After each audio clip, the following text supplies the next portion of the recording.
Hello student, एतस महाविद्यालय में हम बेंडे सर आप सभी का स्वागत करते हैं।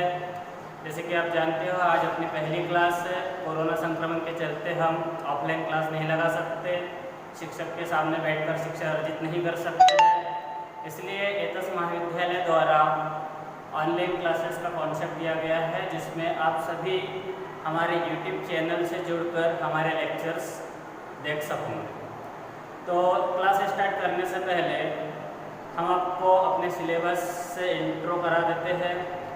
सिलेबस की पहली यूनिट हम पहले जान लेते हैं। हमारे सिलेबस की पहली यूनिट जो होगी वो आर्य बीजगणित पर आधारित है।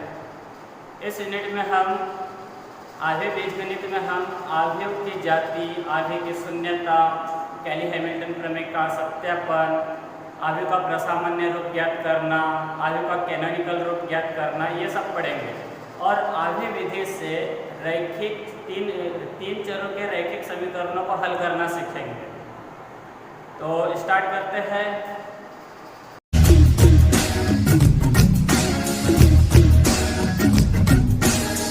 तो चलिए स्टार्ट करते हैं। सिलेबस में प्रवेश करने से पहले हम आप लोगों का कुछ बेसिक नॉलेज रिफ्रेश करना चाहते हैं, जो अपनी पिछली कक्षाओं में हमने पढ़े हैं। चलिए स्टार्ट करते हैं।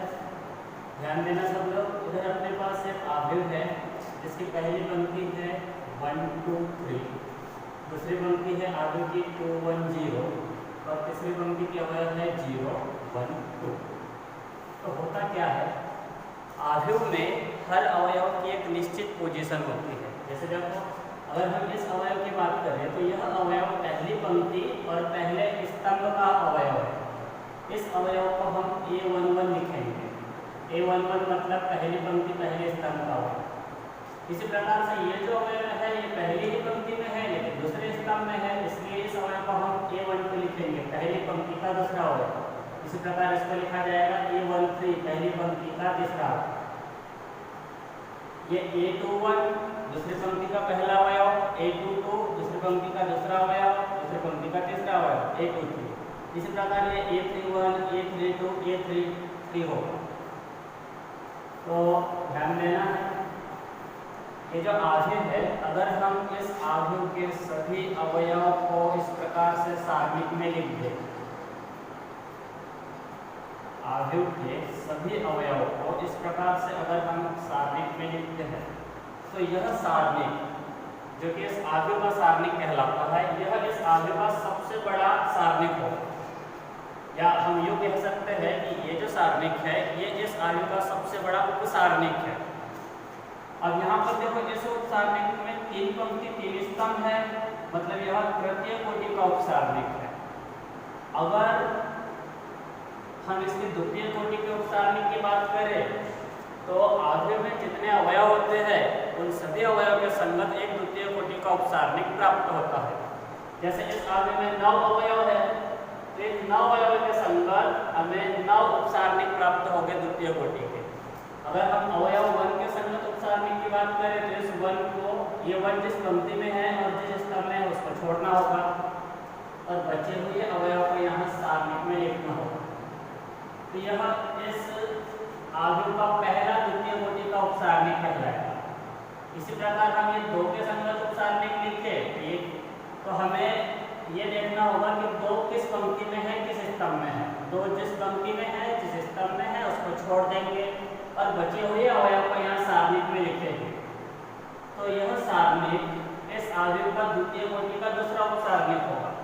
इसी प्रकार जैसे हम डायरेक्ट इस 1 के संगत उपसारणिक लिखने की कोशिश करें तो हमें क्या करना होगा, 1 जिस पंक्ति में है, जिस स्तंभ में है उसको छोड़ना होगा। ये 1 जिस पंक्ति में है, जिस स्तंभ में है उसको छोड़ना होगा और बचे हुए अवयव को यहाँ सारणिक में लिखना होगा। तो यह सारणिक अवयव 1 के संगत इस आव्यूह का द्वितीय कोटि का उपसारणिक होगा। इस प्रकार से इस आव्यूह में जितने अवयव है उतने इसके द्वितीय कोटि के उपसारणिक प्राप्त होते हैं। अब हम इसके प्रथम कोटि के उपसारणिक की बात करें तो इसमें प्रत्येक अवयव इसके प्रथम कोटि के उपसारणिक का मान कहलाता है। ये प्रथम कोटि के पहले उपसारणिक 1 का मान 1 ही होगा, सारणिक में 2 का मान 2, 3 का मान 3। ध्यान देना है सभी को। अब हम अपने सिलेबस में एंटर कर रहे हैं। हमें अपने सिलेबस में पहला जो टॉपिक पढ़ना है वो है आव्यूह की जाति। तो हमें आव्यूह की जाति में देखना क्या होता है, हमें आव्यूह की जाति में ये देखना होता है कि दिया गया आव्यूह कितनी कोटि का है और उसका सबसे बड़ा अगर उपसारणिक बना है तो वो कितनी कोटि का बनेगा। जैसे यहाँ पर देखो ये आव्यूह है दिया गया आव्यूह और इसका अगर सबसे बड़ा उपसारणिक बना है तो उस उपसारणिक में हम 3 ही पंक्ति रख सकते हैं, क्योंकि इसी की पंक्ति से हम उस उपसारणिक में पंक्ति लेंगे। तो इसमें 3 पंक्ति है, इसके सबसे बड़े उपसारणिक में भी 3 ही पंक्ति रख सकते हैं मैक्सिमम। इसमें 3 ही स्तंभ है, इसलिए उस उपसारणिक में मैक्सिमम 3 पंक्ति 3 स्तंभ रख सकते हैं। मतलब इस आव्यूह का सबसे बड़ा उपसारणिक तृतीय कोटि का ये उपसारणिक होगा। तो हमें क्या करना होता है, इस आव्यूह की जाति ज्ञात करने के लिए सबसे पहले इसके सबसे बड़े उपसारणिक का मान ज्ञात करना होता है। अगर इसके सबसे बड़े उपसारणिक का मान नॉन जीरो मिला तो उस सबसे बड़े उपसारणिक की कोटि ही इस आव्यूह की जाति होगी। जैसे इसका सबसे बड़ा उपसारणिक तृतीय कोटि का है, अगर इस तृतीय कोटि के सारणिक का मान नॉन जीरो मिला तो इस आव्यूह की जाति 3 होगी, क्योंकि इसके तृतीय कोटि के उपसारणिक का मान नॉन जीरो है। लेकिन अगर इसके तृतीय कोटि के उपसारणिक का मान अगर 0 मिल जाता है तो इसकी जाति 3 नहीं होगी, 3 से कम होगी। अगर इस आव्यूह की जाति 3 नहीं है तो फिर 3 से कम है। तो 3 से कम कितनी होगी ये देखने के लिए हम ये पता करेंगे कि इसके इस आव्यूह में द्वितीय कोटि का एक आधा ऐसा उपसारणिक है क्या जिसके सारणिक का मान नॉन जीरो है। अगर इसके द्वितीय कोटि के इसमें अगर द्वितीय कोटि का एक भी नॉन जीरो उपसारणिक है तो इस आव्यूह की जाति 2 होगी। और कोई भी ऐसा नॉन जीरो उपसारणिक नहीं है इस आव्यूह में जिसकी कोटि 2 हो तो इस आव्यूह की जाति 2 भी नहीं होगी, फिर 2 से भी कम होगी। अगर दिया गया आव्यूह अशून्य है, अशून्य आव्यूह मतलब ऐसा आव्यूह जिसमें सभी अवयव 0 नहीं है। अगर दिया गया आव्यूह ऐसा है जो कि शून्य आव्यूह नहीं है, तब इस कंडीशन में अगर इसकी जाति 3 नहीं है 2 नहीं है तो इसकी जाति फिर 1 ही होगी। इस प्रकार से हमें आव्यूह की जाति ज्ञात करना होता है। अगली वीडियो में प्रश्न को हल करके आव्यूह की जाति कैसे ज्ञात करते हैं ये देखेंगे।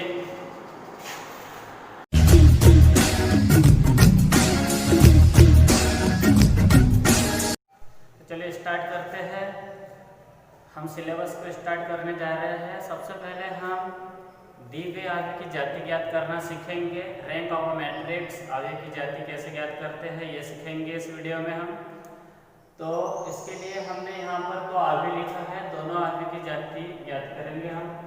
पहले तो इस आव्यूह को लेके चलते हैं और पता लगाते हैं कि इस आव्यूह की जाति कितनी है। तो स्टार्ट देखो कैसे करना है। सबसे पहले हमें दी गई आव्यूह को एक इक्वल लिख देना है।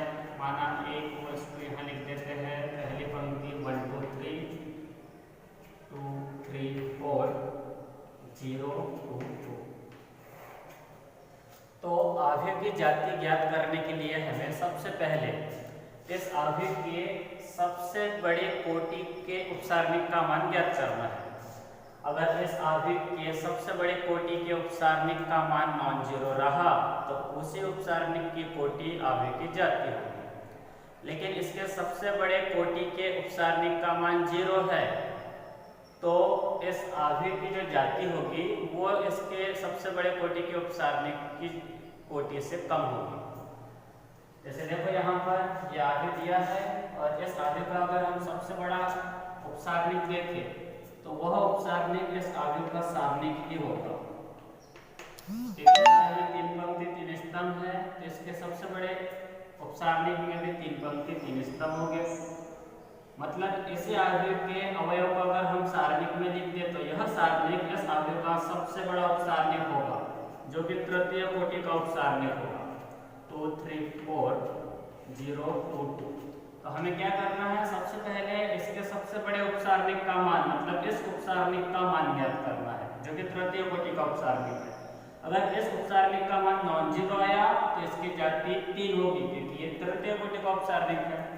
लेकिन अगर इसका मान 0 आया तो इसकी जाति 3 से कम होगी। ध्यान रखना है, अगर इसका मान नॉन जीरो आया तो जाति 3 होगी, लेकिन 0 आता है तो जाति 3 से कम होगी। 3 से कम होगी मतलब 2 हो सकती है या फिर 2 से भी कम हो सकती है। ध्यान में रखना है। अगर इसके इस तृतीय कोटि के उपसारणिक का मान नॉन जीरो तो इसकी जाति 3, लेकिन जीरो होगी तो जाति 3 से कम होगी। 3 से कम मतलब 2 भी हो सकती है और 1 भी हो सकती है। चलो देखते हैं इसका मान क्या है। इसके लिए हम इसका प्रसार कर रहे हैं पहली पंक्ति से। ये पहले अवयव को लिख दिया, पहला अवयव लिखेंगे और उसके बाद इस पहले अवयव का सारणिक लिखेंगे, फिर पंक्ति का दूसरा एलिमेंट माइनस चिन्ह के साथ, फिर इस दूसरे अवयव का सारणिक, फिर तीसरा अवयव, तीसरे अवयव का सारणिक। पहला अवयव प्लस चिन्ह के साथ, दूसरा अवयव माइनस चिन्ह के साथ, तीसरा अवयव प्लस चिन्ह के साथ। अब पहले अवयव का यहाँ सारणिक लिखना है। पहला अवयव जिस पंक्ति में है, जिस स्तंभ में है, उसको छोड़ दो और बचे हुए अवयव को यहाँ सारणिक में लिख दो। इसी प्रकार से दूसरा अवयव ऋण चिन्ह के साथ लिखे थे, अभी दूसरे अवयव को उपसारणिक यहाँ लिख देंगे। दूसरा अवयव जिस पंक्ति में है, जिस स्तंभ में है, उसको छोड़ देना है और बचे हुए अवयव को यहाँ सारणिक में लिखना है। बचे हुए अवयव है 2 4 और ये 0 2। फिर तीसरा अवयव 3 जिस पंक्ति में है, जिस स्तंभ में है, उसको छोड़ दो और बचे हुए अवयव को यहाँ पर सारणिक में लिख दो 2 3 0 2। इसके बाद इसको हल करते हैं। पहले तो ऊपर से नीचे की ओर गुणा कर देंगे, माइनस चिन्ह के साथ नीचे से ऊपर की ओर गुणा, फिर -2, ऊपर से नीचे की ओर गुणा 4, माइनस चिन्ह के साथ नीचे से ऊपर की ओर गुणा 0, +3, ऊपर से नीचे की ओर गुणा, माइनस नीचे से ऊपर की ओर गुणा। फिर इसको आगे बढ़ाते हैं। ये -2 × 1 -2 और ये 4 × -2 -8 और ये होगा 10। इस प्रकार ये -10 + 10 2। देखो यहाँ पर हुआ क्या, ये आगे तृतीय कोटि का वर्ग आवेग था, इसका उपसारणिक, इसका सबसे बड़ा उपसारणिक तृतीय कोटि का उपसारणिक था और इस तृतीय कोटि के उपसारणिक का मान नॉन जीरो आया। इसका मान 2 आया जो कि ≠ 0 है, मतलब इसके तृतीय कोटि के उपसारणिक का मान नॉन जीरो है, इसलिए इसकी जाति हम 3 लिखेंगे। लेकिन अगर 0 निकलता है इसका मान तो फिर जाति 3 नहीं लिख सकते थे, फिर जाति 3 से कम होती। और अगर जाति 3 से कम होती तो हम ये चेक करते कि 3 से कम कितनी है। 3 से कम 2 भी हो सकती थी, 1 भी हो सकती थी। इसकी जाति 2 तब होती, अगर इसकी जाति अगर 3 नहीं होती तो जाति 2 होती, और 2 भी तब होती जब इस आव्यूह में द्वितीय कोटि का एक आधा नॉन जीरो उपसारणिक मौजूद होता। अगर इस आव्यूह में हमें एक भी नॉन जीरो उपसारणिक मिल जाता द्वितीय कोटि का, तब हम जाति 2 लिखते। लेकिन द्वितीय कोटि का इसके द्वितीय कोटि के सभी उपसारणिकों का मान 0 होता तो जाति फिर इसके 2 भी नहीं होती, फिर 2 से कम होती। और 2 से कम क्या हो सकती थी, 1 हो सकती थी। इसकी जाति 0 नहीं होती। इसका कारण यह है कि 0 जो है केवल शून्य आव्यूह की जाति होती है, शून्य आव्यूह की जाति शून्य होती है। लेकिन अगर आव्यूह शून्य आव्यूह नहीं है तो उसकी जाति शून्य नहीं होगी, जब बल्कि 0 से बड़ी ही होगी। 3 नहीं है तो 2 होगी, 2 नहीं है तो 1 होगी ही होगी। इस प्रकार से हमें आव्यूह की जाति ज्ञात करना होता है। हमें इस आव्यूह की जाति प्राप्त हुई है। अतः आव्यूह एक की जाति rho of A = 3, ये इसका आंसर है।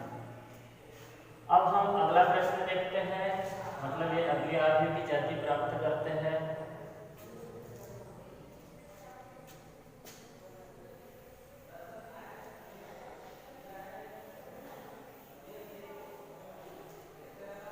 ये अगला आव्यूह। सबसे पहले हम आव्यूह को एक एक पर लिख देते हैं। अब यहाँ पर देखो ये भी तृतीय कोटि का वर्ग आव्यूह है, तो इसका सबसे बड़ा उपसारणिक भी तृतीय कोटि का ही होगा। इसका सबसे बड़ा उपसारणिक मतलब इस आव्यूह का सारणिक भी होगा, क्योंकि इसके सबसे बड़े उपसारणिक में हम ज्यादा से ज्यादा 3 पंक्ति और 3 स्तंभ ले सकते हैं, जिससे कि इसका सबसे बड़ा उपसारणिक तृतीय कोटि का उपसारणिक प्राप्त होगा हमें।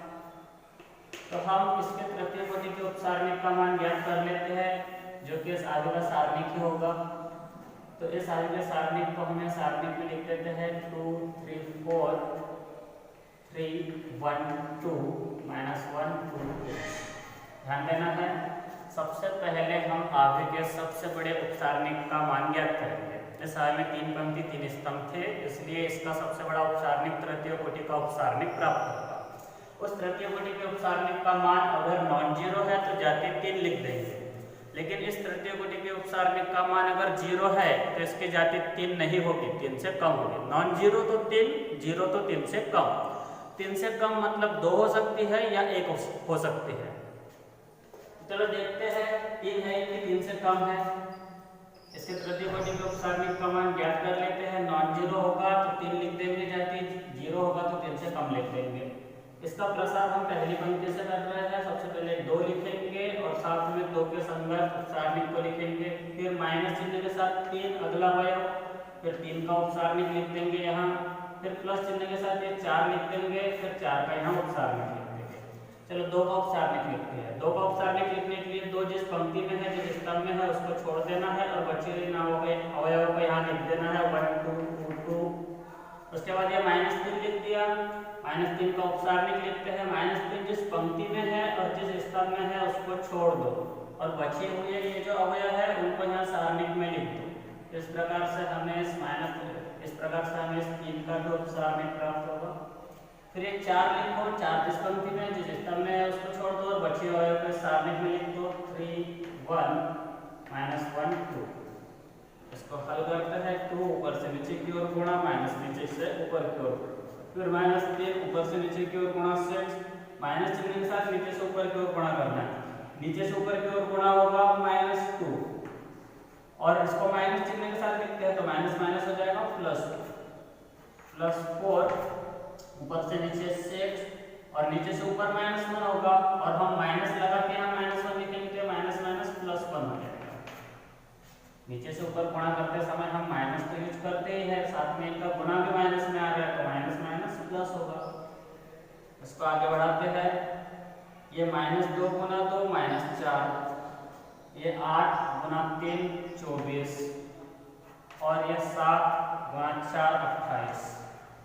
इसको फिर आगे बढ़ाते हैं। -28 ये +28, इसका मान प्राप्त होगा 0।